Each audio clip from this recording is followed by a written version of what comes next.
Hi everybody, it's Mr. Simpson here and welcome to Mr. Simpson's Storytime number 55. I'd like to give a special thank you to Isabel who lent me this book for today. So it's going to be a bit of a hybrid, part spoken, part rapped on Rap Monday. That's right. And it is Giraffes Can't Dance. Who would have known that? Here we go. I hope you really enjoy it.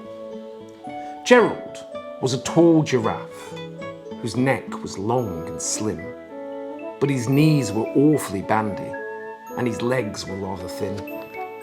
He was very good at standing still and munching shoots of trees, but when he tried to run around, he buckled at the knees.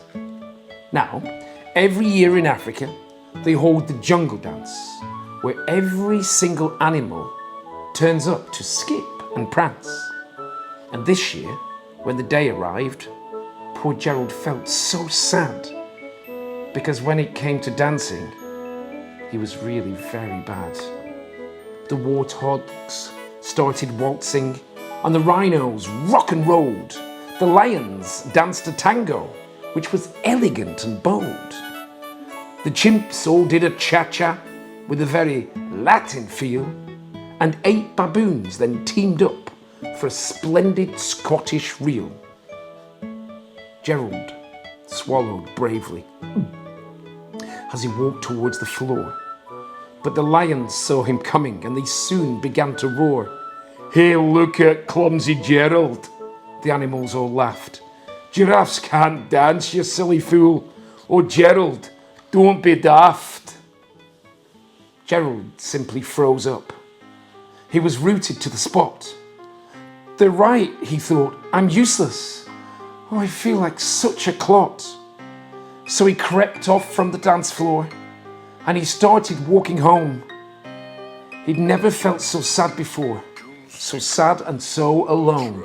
Then he found a little clearing and he looked up at the sky.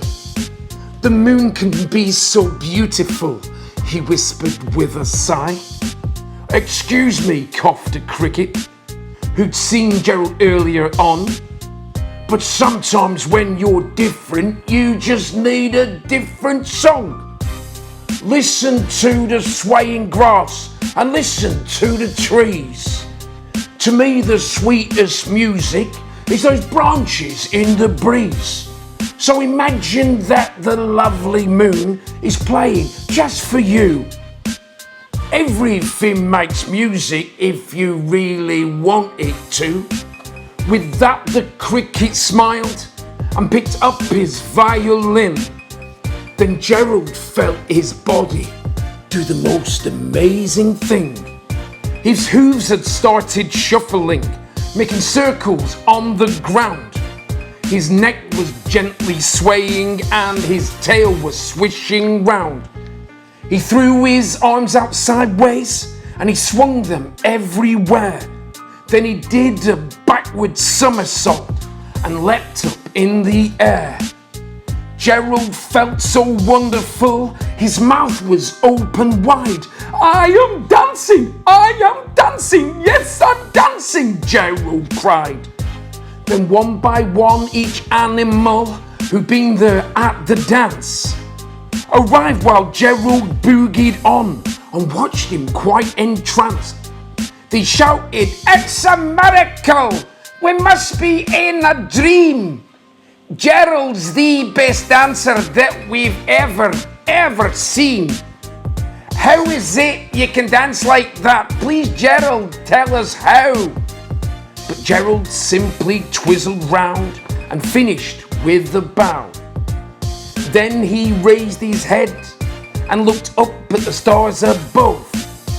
"We can all dance," he said, "when we find the music that we love." Boom. Lovely. Thank you very much. I hope you really enjoyed Giraffes Can't Dance. See you tomorrow. Bye.